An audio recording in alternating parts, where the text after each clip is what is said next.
ese ujya witegereza ukuntu abantu bafashe satani bakamugira urwitwazo. Ukoze ikosa wese ni satani wabiteye, uwishe umuntu ni satani wanshutse, uciye umugore w'inyuma ni satani wanshutse, umugore ugize gutya ni satani wanshutse. Mbega satani yabaye urwitwazo, kugeza noneho aho abantu basa nk'abamaze guhumukamo gake batangira kujya bavuga ngo ariko satani nawe yaragowe. Ubu ndukumva ari gukubwira, ujya wumva abantu bari kuvuga ngo satani yabagoreweho, ibintu byose musigaye mubimugerekaho, satani yabagoreweho. Ese abo bantu babiri ninde uba ufite ukuri? Abo ngabo bavuga ngo byose nabitewe na satani, na babandi bavuga ngo satani yabagorewe, ibintu byose mubigereka kuri satani. Ese ninde uba uri mu kuri? Uyu munsi wa none ngira ngo tujye tuganira ku bintu byinshi, ariko tukibagirwa kuvuga kuri satani nyir'ubwite.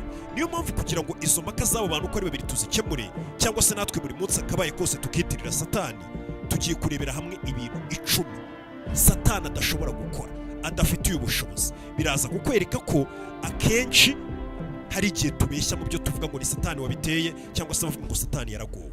Ni ibintu 10 bitubaho buri munsi ariko twirengagiza. Ndagira ngo wumve icya mbere kugeza ku cya 10, kuko icya 8 ngiye cyantunguye cyane. Nicyo ngira ngo muze kumva. Kugira ngo ucyumve neza birasaba uhere ku cya mbere wumva. Ariyo mpamvu mubwira ngo mu gihe turegiye kureba ikiganiro nk'iki ngiki bisaba ukande subscribe, like, ubundi wicara utuze tumenye ibi bintu byose. Reka duhere ku cya mbere. Uyu muntu tugiye kuganiraho ngo ni satani, cyangwa se iki kiremwa ngo ni satani, ubundi niwe mwanzi wa mbere w'ikiremwa muntu, twese turabizi. Gusa benshi muri kano kanya ubyuka mu gitondo uvuga ngo uriya muntu ni umwanzi wanjye turangana, nguriya ndamwanga, kumva niwe mwanzi we wa mbere. Ariko umwanzi wa mbere w'ikiremwa muntu buriya ni satani. Gusa nanone uwo mwanzi w'ikiremwa muntu witwa ngo ni satani, nubwo tumukabiriza tukavuga ngo byose niwe ubitera, ngo niwe wabikoze, amafuti yacu byose tukabishyira kuri satani. Satani buriya imbaraga ze hari ahantu zitarenga, hari ibintu adafitiye ubushobozi bwo gukora, ariko ugasanga kubera kumuha hiti no guhora tumutwikira tuvuga ngo niwe wabikoze, abantu bakagira bakanamutinya cyane, bakavuga ngo bya bintu byose ni satani ubikora, ibi byose yabaye ni satani ubyihishe inyuma. Ariko mu by'ukuri tumuha imbaraga rimwe na rimwe atanafite. Satani imbaraga ze zifite aho zigarukira. Niyo mpamvu ngira ngo uyu munsi turebere hamwe ibintu 10 satani adafitiye ubushobozi bwo kuba yakora ku buzima bwacu, cyangwa se hano hanze. Ikintu cya mbere satani adafitiye ubushobozi uyu munsi ngira ngo wicare uzi neza, satani ntabwo afite ubushobozi bwo kugushora mu cyaha, aguhatirize gukora ikintu, cyangwa se aguhatirize gukora icyaha. Ubwo bushobozi ntabwo satani bufite. Abantu benshi nicyo kintu bajya bakibeshyaho. Satani ikintu cya mbere ukwiye kumumenyaho, ntabwo afite imbaraga zo kuguhatiriza gukora icyaha, ntazo afite. Abantu benshi umunsi wa none bari hano hanze bazi ko satani afite imbaraga zabahatiriza kuba bakora icyaha. Ariyo mpamvu umuntu wese ukoze icyaha avuga ngo ni satani wabinkoresheje. Satani ntabwo afite imbaraga zagushuka, afite imbaraga zo kugushuka, ariko ntabwo afite imbaraga zo kuguhatiriza gukora icyaha. Niyo mpamvu iyo usomye muri Yakobo 4:7 umurongo uravuga ngo ubuzima bwanyu nimubushyire mu biganza by'Imana, cyangwa se umurongo ukavuga ngo mugandukire Imana, ariko nanone murwanye satani, satani nawe azabahunga. Uri kumva ko mufite imbaraga nyinshi ziruta za satani. Mu gihe wagandukiye Imana, satani wabasha kumurwanya akaguhunga. Ni ko murongo uvuga. Bivuze ngo umuntu ushobora kuresista cyangwa se ushobora guhangana nawe kubera wagandukiye Imana akaguhunga, uwo muntu ntabwo afite ubushobozi bwaza ngo akoresha ingufu za gukoresha icyaha, ntabwo bishoboka. Bivuze ngo imbaraga za satani zifite aho zigarukira, cyane cyane iyo wishyize mu biganza by'Imana, cyangwa se iyo wagandukiye Imana uzi icyo Imana ishaka. Icyo gihe wagandukiye Imana, ubushobozi bwa satani ntabwo buba bukugeraho. Ntabwo satani yazanga kubasha kugukoresha icyaha ku ngufu. Oya, satani ikintu cyonyine afitiye ubushobozi ni ukuza akaba yashyira ibishuko imbere yawe, ibigusha, mbega ibintu bikurangaza, ariko ubwawe weho ni weho wihitiramo kuba icyo gishuko uri buze kugifata cyangwa uri buze kukireka. Kugira ngo mwarabibonye, satani ubwo yari ari gushuka Yesu, ntabwo yigeze asanga mushuke. Yesu yari umuntu kiragiye ari ku isi, yari yambaye umubiri wacu, yari ameze nkawe, ntabwo yari Imana ari ku isi. Niyo mpamvu yaje agashuka Yesu akamushyira ibintu byose imbere, kuriya nawe aza akagushyira ibishuko imbere. Noneho Yesu wabonye ukuntu nyine yagiye abiresista, yari ashonje, ananiwe, ari mu buzima bubi, ariko yabashije kumuresista nyine akajya abyirengagiza. Bivuze ngo satani nawe icyo ashoboye ni kimwe, ni ukugusa imbere akashyira utuntu tw'udukatsi akagukarangira, utwo tuntu twabasha kugukurura wowe ubwaka wari ufata icyemezo ukavuga ngo reka mpitemo kino kintu. Nka kuri ubwawe n'umuntu ashobora kuza akagushuka akakurangaza, ukaba ubizi ko ikintu ari kibi, ninkora iki kintu nshobora gukuramo ibi, nshobora gukuramo ibirwara, nshobora gukuramo igihombo, ubwawe akaba ari wowe ufata icyemezo cyo kwinjira muri icyo kintu. Ni wewe ubwawe ufata icyemezo, ntabwo aza akigukoresha ku ngufu utagishaka. We icyo akora ni ukukureshyareshya. kandi nawe ubwawe uri kubibona ko ibintu ari kukureshyashya ari bibi ku buzima bwawe, wowe ubwawe niwe ufata icyemezo ukajya muri icyo kintu. Nta ngufu Satani agushyiraho. Bivuze ngo ubushobozi bwo gukora icyaha cyangwa gukora icyaha buri mu biganza byawe, ni amahitamo yawe. Iyo usomye muri Yobu usanga usomye muri Yobu 1:12 ubona ko Satani ameze nk'aho yemerewe n'Imana kugira ngo agende agerageze Yobu, amugushe, mbega amutege. Ikibazo cy'abana basiba ishuri kubera kubura pade mu gihe bari mu mihango, n'ababyeyi bagasiba gushaka ikibatunga kubera kubura agatambaro k'isuku, cyabonewe igisubizo. Cosmo Pad yabazaniye pade aho ugura agapaki karimo udutambaro tw'isuku wakoresha mu gihe cy'imyaka 2, utongeye kugurwa no kugura pade buri kwezi, kuko ari pade zimeswa ukongera ukazikoresha kandi zujuje ubuziranenge. Bindi bisobanuro cyangwa ukeneye kuzirangura, hamagara kuri nimero iri kuri ekara yawe. Imitego yose ariko ntabwo yari yemerewe kumukozaho ikiganza. Imana nuko gusa Satani ntabwo abyemerewe cyangwa ngo amuhatirize kugira ngo akore icyaha cyangwa se acumure. Wicyo Satani yagombaga gukora ni ugutega Yobu ibishuko byose bishoboka, kugeza Yobu ubwo we mahitamo yavuze ngo reka koko nkora iki kintu. Ariko Satani ntabwo yari kuza ngo akimukoreshe ku ngufu, ntabwo ubwo bushobozi bwemerewe, nta nubwo abufite. Bivuze ngo Satani icyo afitiye ubushobozi ni ukuba yarema situwasiyo ishobora kukureshya nk'uko n'undi muntu wese yakureshya, ariko ntabwo afite ubushobozi bwo kuguhitiramo ngo iki kintu ugomba kugikora. Bitihise, ntabwo ubwo bushobozi bufite. Bivuze ngo amahitamo yawe yo gukora icyo ushaka wahisemo ni ikintu cyera gitunganye Imana yaguhaye. Imana buriya yaduhaye amahitamo yayo, iratubwira ati nayo ubwayo irasa ikatwereka icyiza ikatwereka n'ikibi, twashaka tukayihagarira tukayibwira ati Imana ibyo byiza byawe ntabwo tubikoze, twe duhisemo gukora icyaha. Imana nayo ubwayo yaratubwiye ati amahitamo yayo, ubushake bwanyu cyangwa se ni ikintu cyera gitunganye kiri mu biganza byacu. Satani atabasha kugira ubushobozi, n'Imana ubwayo ibifitiye ubushobozi iratwihorera tugahitamo icyo dushaka, akaba ari twe tukikorera. Bivuze ngo na Satani rero nta bushobozi afite bwo kuza ngo agukoreshe icyaha.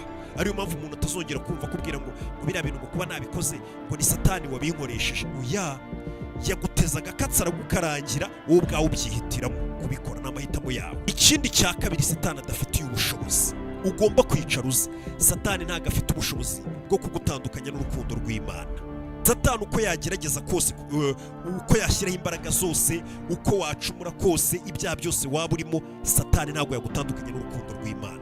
Buriya abantu bajya babyibeshyaho, Satani akagushuka akajya kwereka ko gucumura cyane, hari ingeso zakunaniye kureka, udaheruka kwegera Imana. Satani akakumvisha ko uri umuntu mubi, uri igicibwa imbere y'Imana, Imana ikwanga, n'ibibi byose bikuba hari Imana iba yabiguteye kubera uri umunyabyaha, ariko ntabwo ari ukuri. Buriya abantu benshi niko babayeho bazi, ku buryo umuntu usanga yicaye avuga ngo sha ibi bintu bibi byose biri kumbaho ngo ni ukubera ndi umunyabyaha, ni ukubera nacumuye ku Mana, ni ukubera nakoze iki. Ntabwo ari byo, nta kintu. Ibyo byose ni Satani uri kugushuka akakwereka ko urukundo rw'Imana rwakugiye kure, ariko mu by'ukuri Imana iba ikigukunda inagushaka.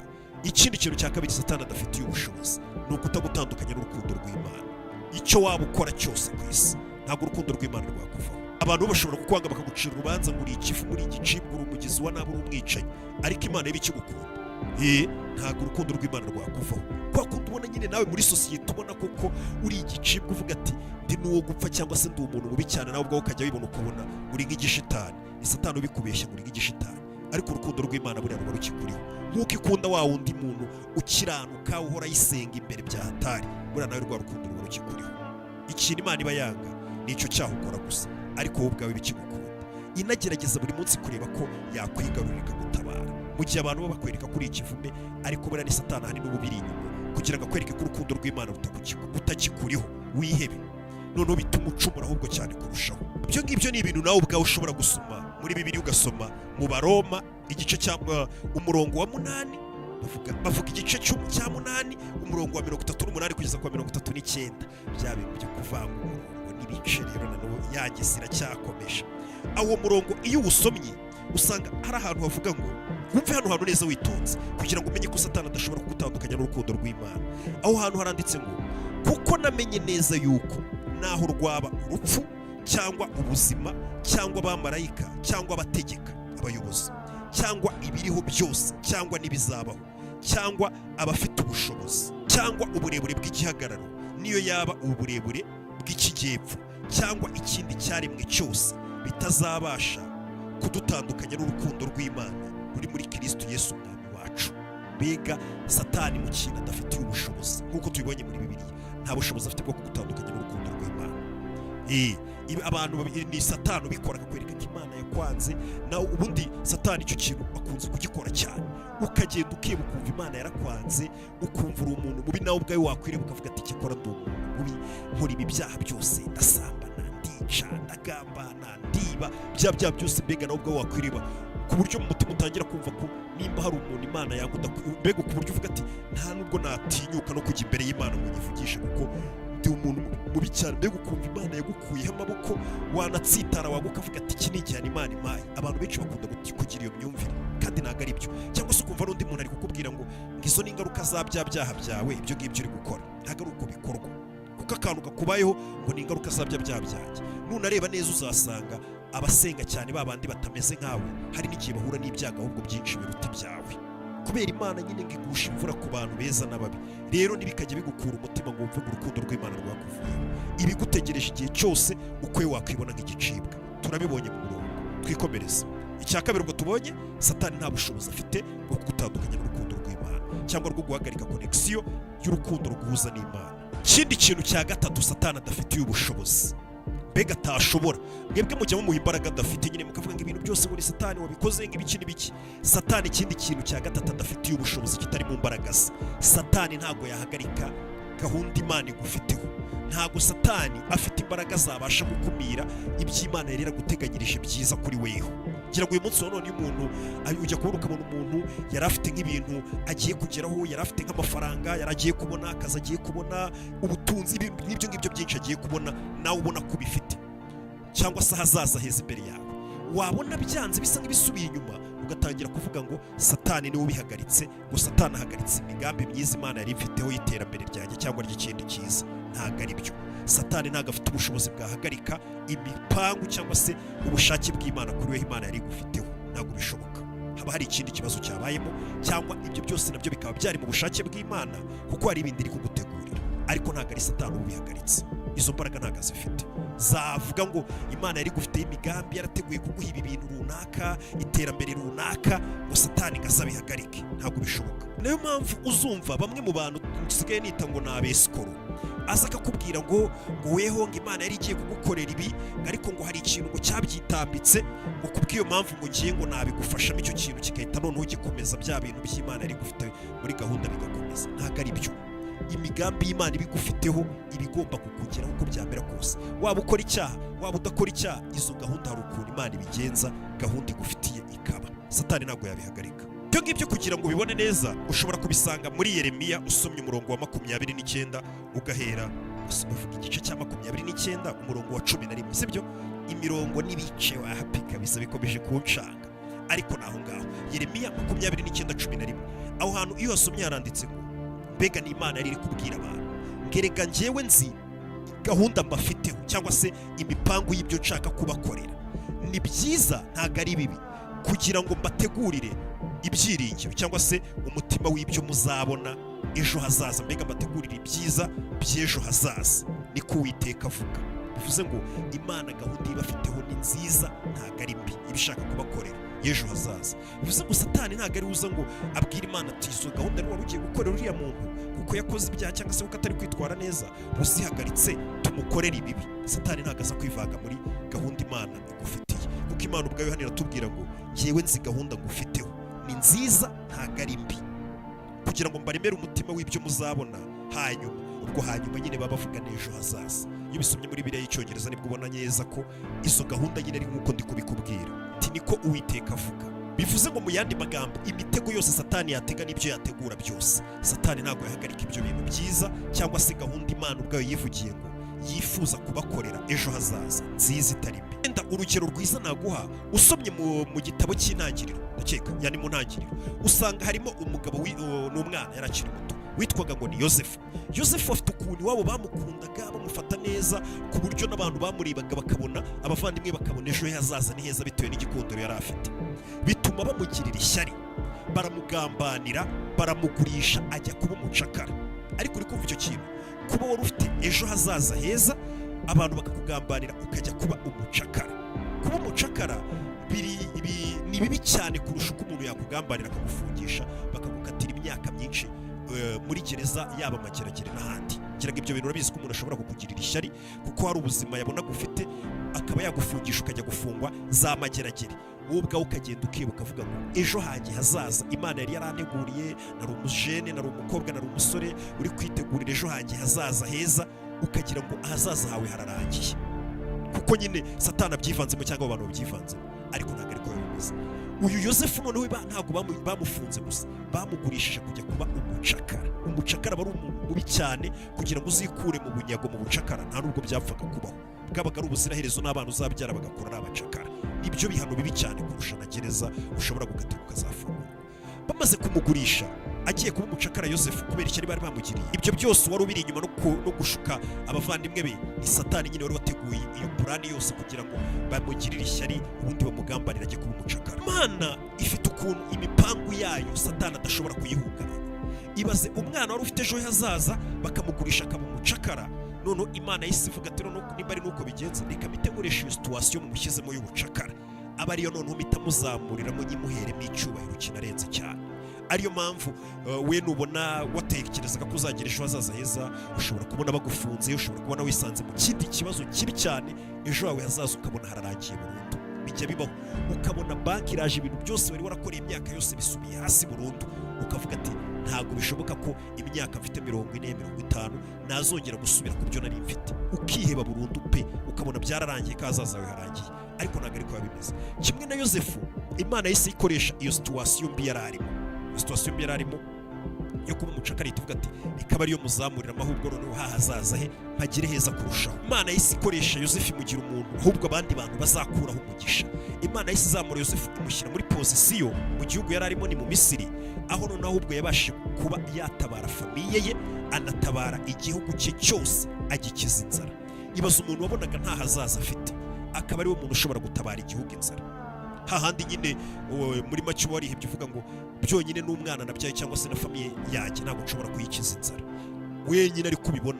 Ariko kuko imigambi y'Imana nta kintu gishobora kuyihagarika uko waba wihebye kose. Ariyo mpamvu nkubwira ngo Satani nta mbaraga afite zo guhagarika imigambi y'Imana. Imana yo ikahita igufasha ngo usibye n'inzu yawe kuba wayigaburira ubona ishonje muri kano kanya, n'igihugu cyose ukaba wagikura mu nzara. Uri kumva urwego Imana iba yagushyizeho, nirwo rwego Imana yashyizeho Yosefu. Ibyo ngibyo byanditse, wenda ushobora kubisoma mu ntangiriro ye 50-20. Nibyo bikwereka ko situwasiyo yose waba uri muri kibazo cyose buri mwere cyaba gifite, Satani imbaraga ze zifite aho zigarukira. Ndetse imigambi Imana yari igufite handi wabona gufite hazaza heza, nta kintu gishobora kuba cyahagarika. Imyaka yose waba ufite, imyaka yose waba warakatiwe mu rukiko, ibyiza byose waba waragezeho ukabona byasubiye hasi cyangwa barabigurishije, mbega ibintu byose biteye ubwoba. Utekereza ntabwo byabuza iyo migambi ya Satani, ntabwo yabuza umupango w'Imana kuba yaguha ejo heza, kuko tubibonye muri Yeremiya ko iby'Imana ngo yifuza kubagirira ari byiza nyine tu, kugira ngo ejo hanyu hazabe heza kandi mugire n'ibyiringiro. Iyo mpamvu muri kano kanya ntararenga hano, ntarakomeza ino video, fata umwanya wawe ufite kuri iyi si, ukuremo isegonda rimwe, uvuga ati isegonda ndihaye no YouTube channel njye nyikuraho ibintu bizima. Ureba aho hasi handitse subscribe, nimba utanahaza ubwira ukwegera yakwereke, ukande subscribe, ukande na like, dukomeze tugendane neza. Uba ari umusanzu ukomeye kuko natwe tuba twaraye amajoro kugira ngo dukomeze tugende twubakana twembi. Kuko iyo tubona umubare ugenda uba munini wanyu, mukora subscribe, muza muri comment mukatugira inama y'ibyo twakora, nibyo natwe bikomeza kudufasha kumva ko tugomba gukomeza gukora ibintu twese byagira icyo bitumarira, byadufungura cyangwa se byatwereka ukundi kuri hano hanze, kugira ngo tumenye uko twitwara twese hamwe. Ikindi kintu cya kane Satani adafitiye imbaraga n'ubushobozi, abantu benshi nabyo bakunze kwibeshyaho batari bazi. Satani ntabwo afite ubushobozi bwo kugusoma ibitekerezo ukamenya icyo uri gutekereza, kuko ubushobozi ntabwo abufite. Nk'ubu ngubu ntari kuvuga ibi ndi kuvuga ari kunyumva, iyo ubumbuye akanwa, buriya niyo mpamvu bakubwira ngo akanwa kacu ni ikintu kiremereye. Ariyo mpamvu tugomba kumenya n'ibintu tuvuga mu kanwa kacu, tukamenya n'imipangu. Buriya hari umuntu ukorera Satani, nigeze kumva ari gutanga ubuhamya wakoreyeho Satani igihe kinini, avuga ngo twajyaga tujya mu rusengero kumva ba bantu bashyuha cyane, bakajya kuvuga ibintu Imana iri kubakorera bitarasohora, bakajya kubivuga mu rusengero, twebwe n'abandi badayimoni twita duca inyuma kugira ngo tujye gukumira iyo migisha y'uwo muntu yari igiye kuba. Ugasanga umuntu ari kuza gushima ati natangiye aha, ejo mfite interview hano na hano kandi nshobora kubona akazi mu nsengero cyane, Imana yaramfashije, ngiye kujya aha ngaha, ibintu byanjye bigiye kugenda uku. ibyo bintu ukabivuga bitaraba bitararangira, satani aba abyumvishije akamenya ukajya kubikumira. uwo ni umugore numvise ari gutanga ubuhamya, wenda tuzabugarukaho.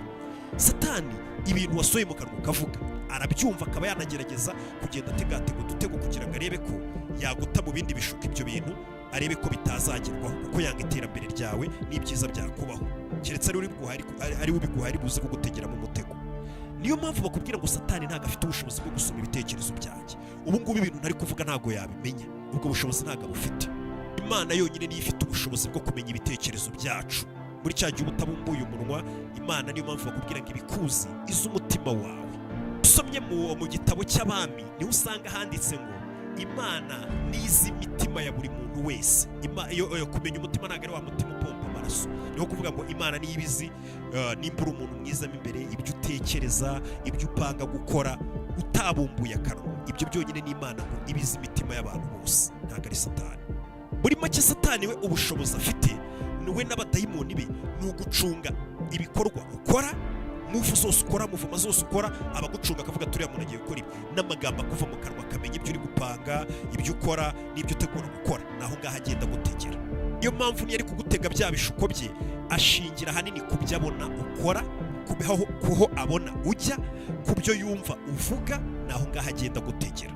Ariko nta bushobozi afite n'imbaraga zo kukwinjira mu bitekerezo ngo amenye ibyo utekereza abashe kuba yabihindura bibe bibi cyangwa bimere gutya. Niyo mpamvu uzumva nk'umuntu yicaye akavuga ngo ibi bitekerezo narindi gutekereza ni satani ubikizemo, ntabwo ari we ubigushyizemo ibyo bitekerezo, wapi. Niyo mpamvu buri isengesho gufata umwanya ugaceceka ukaganira n'Imana ucecetse mu mutima, twagereranya no kwita muri meditasiyo, ni ibintu bifite imbaraga zikomeye cyane, kuko ni ibintu direct bihita bigenda biguhuza n'Imana direct, nta wundi muntu ubyivanzemo hagati. Buriya biba n'akarusho buriya ugiye unyuzamo ukanasengera mu mutima, cyangwa se ukanasenga uko ushaka kose, ukanageraho ugafata umwanya ugaceceka uri imbere y'Imana ukamedita. Icyo gihe uba uri umwanya wawe n'Imana, satani atanabasha kumenya ngo muri mu biki. Mbega icyo gihe kimeze nka kwa kundi ushobora gufata telefone ukampamagara tukavugana, utariho parireri, nanjye nagushyizeho parireri, nta wundi muntu n'umwe uri kutwumva. Iba ari kominikasiyo yawe hagati n'Imana, gusenga no gufata umwanya ucecetse umedita hagati yawe n'Imana, wumva umutima uri imbere y'Imana muganira. Nk'ibyo rero bihita byumva ko mu gihe ufite intege nke zawe, za ntege nke zawe satani ataza ngo azigufatiranemo agira ibyo agukoresha, keretse wowe ubwawe umuhaye uburenganzira. Iyo umuretse, bivuze ngo nk'uko twabibonye ushobora kumuresisita ubwo akaguhunga, niko birivuga ngo nimurwanye satani nawe azabahunga. Basa ariko uwo muntu icyo kiremwa kiguhunga, bivuze ngo imbaraga za satani zifite ahantu zigarukira. Nimba wowe ubwawe uri kunyumva nk'umuntu yabasha kuguhunga, ariko biritubwira kuki buri gihe uhora uvuga ngo satani ngo ararenze, ngo satani ngo nawe arakora, ngo afite ibibaraga. Ubuzima bwawe ubashije kubwegurira Imana ukarwanya satani, satani araguhunga akirukanka, kuko umuntu urusha imbaraga ushobora kumukubita akiruka agahunga. Urumva ko imbaraga za satani zifite limite. Bivuze ngo kuko satani atabasha kurira mu bitekerezo byawe, jya ugerageza ibitekerezo byawe byuzuremo gutekereza icyiza, gutekereza ijambo ry'Imana, kugerageza gukominikana n'Imana ubinyujije mu bitekerezo byawe. Mbega ibitekerezo byawe ugerageze ubisukure, biba ari byiza cyane. Ni ahantu satani aba atabasha kugera. Ikindi kintu satani adafitiye ubushobozi, satani ntago yatsinda imbaraga z'Imana uko byamera kose, ntago arusha imbaraga Imana. Usomye umurongo uri mu Byahishuwe 12:10 haragaragaza ukuntu satani yatsinzwe hakoreshejwe amaraso y'umwana w'intama ndetse n'ijambo ry'ubuhamya bwabo. Make mu yandi magambo, satani yaratsinzwe. Satani ubundi yatsinzwe n'amaraso ya Yesu Kristo. Agihe Yesu ubwo yapfiraga ku musaraba, buriya kiriya gitambo nyine wabonye Yesu yatanze cyari cyo gutsinda satani burundu. Bivuze ngo satani mubona yaratsinzwe, yaraneshejwe. Ngira ngo mukunze kumva avuga ngo satani yaraneshejwe, mukumva ni nk'ibintu bisanzwe biraho, ariko satani nyine yaratsinzwe, byaremejwe. Bivuze ngo Yesu ubwo yazukaga amaze gupfa akazamuka, hariya gutsindwa kwa satani n'iherezo rya satani byari bimaze gushyirwaho ikimenyetso. Ubwo satani ubona agikora hano mu isi, agishuka abantu agira gute, ariko inzi icyo twakwita kuneshwa kwe byamaze kwemezwa. Kundi gutsindwa kwa satani ushobora kugusanga muri Matayo 4:1, aho na Yesu usibye gutsinda satani kuri icyo gihe cy'igitambo cye bamubamba agapfa akazuka, na cyagiye buriya mu butayu satani aza kugerageza Yesu akarenga biriya bishuko bye byose. Yesu yaranabwo yaramutsinze akamwereka ko ibigeragezo byose yazana n'ibishuko byose yazana yarabinesheje nabwo kiriya gihe. Ibyo byose ndi kugenda nkwereka iki ubundi bushobozi satani adafite. Satani ntabwo afite ubushobozi bwo gutsinda imbaraga z'Imana. ndetse nanone buriya ikimenyetso cy'uko intumwa zajyaga zigezamo zigakuramo amadayimoni mu bantu zikayategeka ati mwa amadayimoni mwimuve hano zikayirukana intumwa zikoresheje izina rya Yesu Kristo, nacyo ni ikindi kimenyetso cy'uko imbaraga za Satani ziri hasi cyane n'iz'Imana. Nimba n'umuntu usanzwe nawe ubwawe n'umupasiteri muziranye cyangwa umuntu usenga ashobora gukuramo umuntu amadayimoni akayirukana, nacyo ni ikindi kimenyetso kikwereka ko imbaraga za Satani zifite aho zigarukira zinasanzwe cyane. Bashije ariko gushyira ubuzima bwawe mu biganza by'Imana ukayigandukira. Ikindi kintu cya gatandatu Satani adafiteho ubushobozi, Satani ntago afite ubushobozi bwo kukwambura agakiza kawe. Buriya nimba hari ikintu cya mbere abakristu bafite bagomba no gushimira ko bagifite, nuko abakristu agakiza kabo karinzwe gatekanye muri Yesu Kristo. Satani ntabwo yazanga gutwarira agakiza kawe warakakiriye. Dusomye muri Yohana 10:28-29 haranditse ngo nzabaha ubuzima buhoraho iteka, ntabwo bazigera barimbuka. Bivuze ngo abizera cyangwa se abahawe agakiza cyangwa se iyo wakiriye agakiza biba bisezeranije ko uzahabwa ubuzima buhoraho utazigera urimbuka. Bivuze ngo agakiza kawe kararinzwe, Satani nta bushobozi afite bwo kuzana akakwake. Bivuze ngo agakiza kawe wakiriye n'Imana ni agakiza kaba kari hagati yawe n'Imana binyuze muri Yesu Kristo, kagashyirwaho ikimenyetso cyangwa se kakarindwa n'Umwuka Wera. Ibyo ngibyo ushobora kubisanga mu Befeso 1:13, kandi aho ushobora kumva ngo Satani ashobora gutuma ushidikanya ku gakiza kawe ariko ntabwo yakagutwara. Bivuze ngo agakiza kawe muri Yesu Kristo karatekanye, nta kintu na kimwe Satani yakora cyahindura ibyo. Ibyo rero nibyo bintu ubundi buri muntu wese wizera Imana byakamuhaye icyizere muri we, akagenda yemye ashikamye avuga ati agakiza kanjye karahari, nta wagatwara nta n'uwagakoraho, ibyo nacamo byose, ibindi bibazo byose nacamo, agakiza kanjye ko kararinzwe nta wagakora agatwara. Ikindi kintu cya karindwi Satani adafitiye ubushobozi, Satani ntabwo yarema ubuzima. Ubuzima ni ikintu cyera. Buno buzima ugira gutya, Imana yaremye umuntu bigoye, ikarema umuntu ikamushyira hariya, ukavuga ukabaho ukaburiho. Buriya ni ibintu biri mu biganza by'Imana n'ubushobozi bw'Imana. Satani nta mbaraga afite zari mu buzima. Hano turi kurebera hamwe ibintu 10 Satani adafitiye ubushobozi. Satani ntabwo yari mu buzima. Niyo mpamvu bakubwira ngo ubuzima ni impano yera itunganye ituruka ku Mana. Ibi bikwereka mu ntangiriro uburyo Imana yagiye ikabumba utwondo igateranya ibyondo ikabumba umuntu, yarangiza ikamuhumekeramo umwuka wayo. Ntabwo ari umwuka w'ikindi kiremwa wa Satani cyangwa icyoya, umwuka w'Imana gusa ufite ubwo bushobozi. Satani ahubwo aho bitandukaniye, we ashobora kuba yashuka umuntu akamuyobya akamurangaza, nawe yamahitamo yawe ukaza guhitamo gukurikira ubwo buyobe bwe, bikarangira ubuzima bwawe burimbutse, ariko ntabwo afite ubushobozi bwari mu buzima.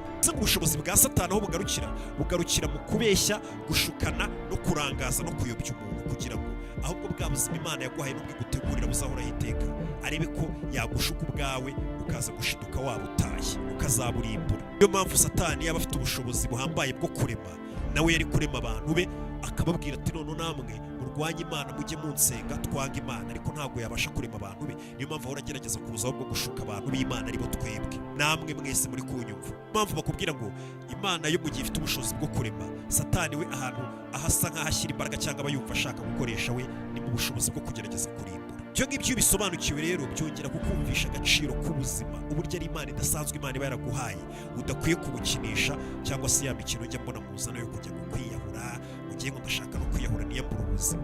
Ni impano yera. Uramutse ubonye nk'umuntu urwaye uri mu bitaro ukabona aba yifuza ubwo buzima ufite ngo ugiye kuri etaje gusimbuka, nibwo wamenya ko Satani ari we nyine uba uri kugushuka kugira ngo ujye kurimbuka, ubure ubu buzima uzabure n'ubuzima buzakurikira. Buriya ushobora kumva wihebye uyu munsi wa none ukumva wakwiyahura, ariko iyo utegereje igihe, buriya ngenzi abantu benshi mwicara mukaganira akajya kubwira ati hari igihe byari byarandenze, noneho numva agiye no kwiyahura. Iyo sitora umuntu akayigutera ari guseka, muri no kunywa akantu wumva yishimye avuga ati buriya bugore nari mfite bwo gushaka kwiyahura bwari ubuhe. Wewe uyu munsi wa none ikibazo kiragufata ugahita ugatereka ajye kwiyahura, ariko uvuze ati reka ntegereze nk'amezi 3 cyangwa umwaka, ushobora kuzabona Imana igusubije ku buryo ibyo bishuko Satani ari kugushyira mu mutwe ubyibagirwa, ugasanga ahubwo iyo ni nkuru usigaye wiganira abantu tuzi ko hari igihe cyageze numva ndashaka kwiyahura abantu, uri kunywa akantu ufite n'umuryango umeze neza, ahubwo bikamera nk'aho ari amateka waciye mabi, ari nayo arema inkuru nziza uganirira abantu. Ikindi kintu nanone Satani adafitiye ubushobozi cya 8, Satani nta bushobozi afite bwo gutuma wizera ibinyoma bye. Ibyo ngibyo ushobora kuba wafata Bibiliya yawe ukabisoma mu Bakorinto ba 2:16 uhita ubisobanukirwa neza ko Satani nta bushobozi afite bwo gutuma wizera ibinyoma bye.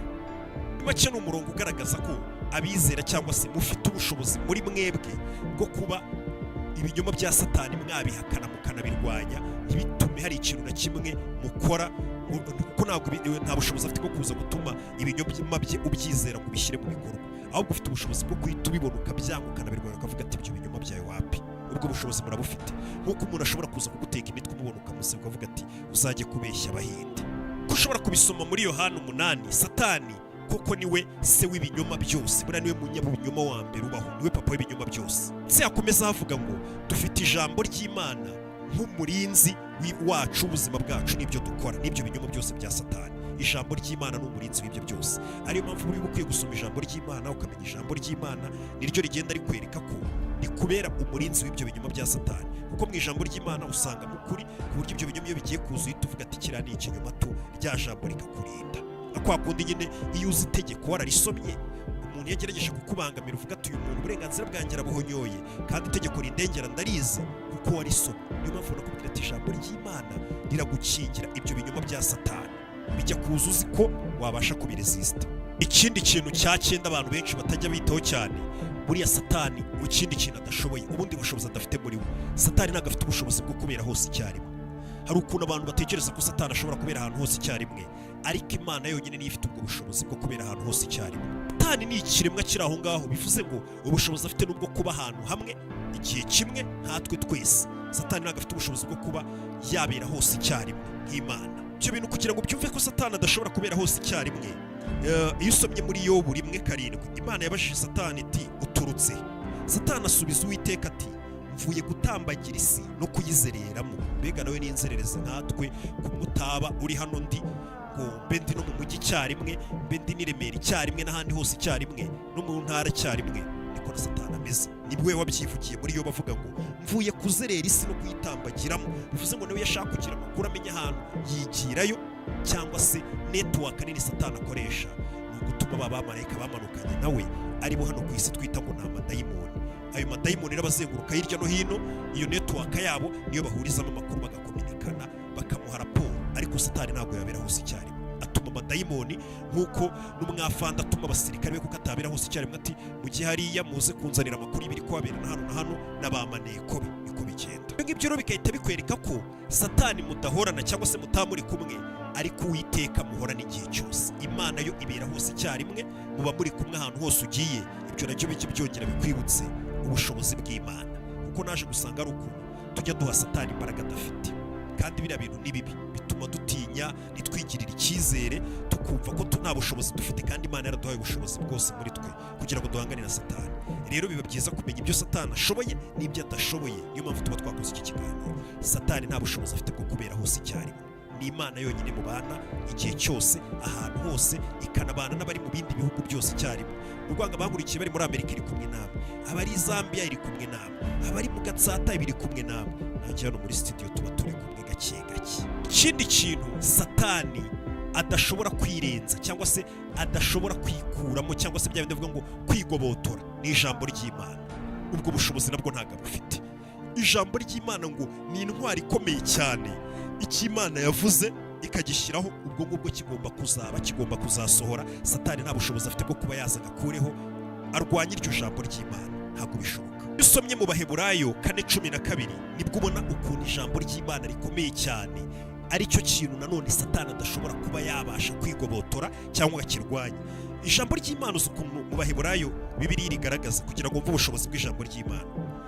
Ijambo ry'Imana barivuga mu Baheburayo ngo kuko ijambo ry'Imana ari rizima, rifite imbaraga kandi rikagira ubugi buruta ubw'inkota zose, cyangwa se ngo rigahinguranya ndetse no kugeza ubwo rigabanya ubugingo n'umwuka, rikagabanya ingingo n'umusokoro, kandi rikabangukira kugenzura iby'umutima wibwira ukagambirira. Uri kumva ubushobozi bw'ijambo ry'Imana. None kugira ngo wumve ubushobozi bw'ijambo ry'Imana, kugira ngo wumve ukuntu ijambo ry'Imana rifite imbaraga, na Satani abitinya, na Yesu ubwe yari abizi. Satani ubwo yari ari gushuka Yesu mu butayu, bya bishuko uze kongera usoma uwo murongo. Satani igihe cyose ibishuko yashutse Yesu, cyagiye Yesu yari afite inzara, inyota, amaze iminsi 40 atarya, amerewe nabi kabisa nk'undi muntu wese ushobora gushuka. Kiriya gihe Satani ibishuko byose yashukaga Yesu, Yesu yaramusubizaga ngo haranditswe ngo ntukagerageze imana yawe, ntukagire gutya, haranditswe ngo Yesu yakomezaga avuga ngo haranditswe ngo, kuko azi ko ibyanditswe ari ijambo ry'Imana kandi Satani nta bushobozi afite ku ijambo ry'Imana. Ibyo nabyo bigahita bikwereka ubushobozi buri mu ijambo ry'Imana, iby'Imana yavuze. Ikindi by'Imana yavuze ubu tuvugana biri muri Bibiliya, iryo jambo ry'Imana riri muri Bibiliya, bivuze ngo Satani nta kintu na kimwe yahindura kuri ibyo bintu Imana yavuze. Nibwo bushobozi bundi bwa nyuma dusorejeho adafite. Nimba Yesu azi ijambo ry'Imana akamaro rifite, ari nayo mpamvu yagiye agaruka ku ijambo ry'Imana. Yesu Satani yaramushukaga, ariko Yesu akibuka ati ariko se ko nzi ko ijambo ry'Imana rikomeye, ibi bintu ari kumbwira ko bihabanye n'ibyo nabonye Imana yivugiye, kandi avuga atoya, Imana yavuze ibi n'ibi, niyo mpamvu udakwiye kuza unshukisha ibi n'ibi. Akahita yibuka rya jambo ry'Imana. Bivuze ngo nawe mu byo ukora byose jya wibuka rya jambo ry'Imana. Icyaba icyo ari cyo cyose, ibishuko byose wageramo, jya wibuka rya jambo ry'Imana ngo rifite imbaraga zikomeye cyane. Turabibonye Satani nta bushobozi afite kuguhindura ijambo ry'Imana, nawe araritinya, ko ariyo nkota ikomeye cyane nk'uko tubibonye Bibiliya isobanura ijambo ry'Imana. Reka mbabwire ngo mukomeze namwe mutekereze kuri ibi bintu 10 Satani adafitiye ubushobozi. Mwajyaga mumutinya mwumva ngo Satani ashoboye ibintu byose, ngo ni igitangaza, bigatuma mutigirira icyizere, bigatuma bafatirana akabasha kubashuka, n'imitego bateze nimuyikuremo. Ngira ngo ujye wumva umuntu avuga ngo ngo Satani se shaya guteza uriya mutego wapfa kuwikuramo gute? Se utawikuramo, ntabwo ari uwikuramo, ariko iryo jambo ry'Imana ryifashishije no kugandukira Imana, Satani ngo muramurwanya agahunga. Nicyo twabashije kubona. Reka nsoreze hano kwibutsa mu gihe usoje ikiganiro nk'iki, hari aka business ngira ko kwicururiza filime z'ubwenge. Weho ureba comment ya mbere iba ipininze, ni website yitwa gasobanuyefilms.com. usangaho filime nziza cyane z'ubwenge, wishyura ibihumbi 7 byonyine ku kwezi, ukareba ukwezi kose, cyangwa se amadolari 7 aho waba uri hose ku isi ubasha kureba, cyangwa se ukatwandikira kuri iyo nimero ya WhatsApp. Ntabwo ihamagarwa, ni WhatsApp, tukagufasha tukakuyobora ugatangira kureba izo filime. Reka mubwire ngo Imana ibahe umugisha, nanjye reka njye kuryama. Ciao ciao. Ibuke no gukora subscribe.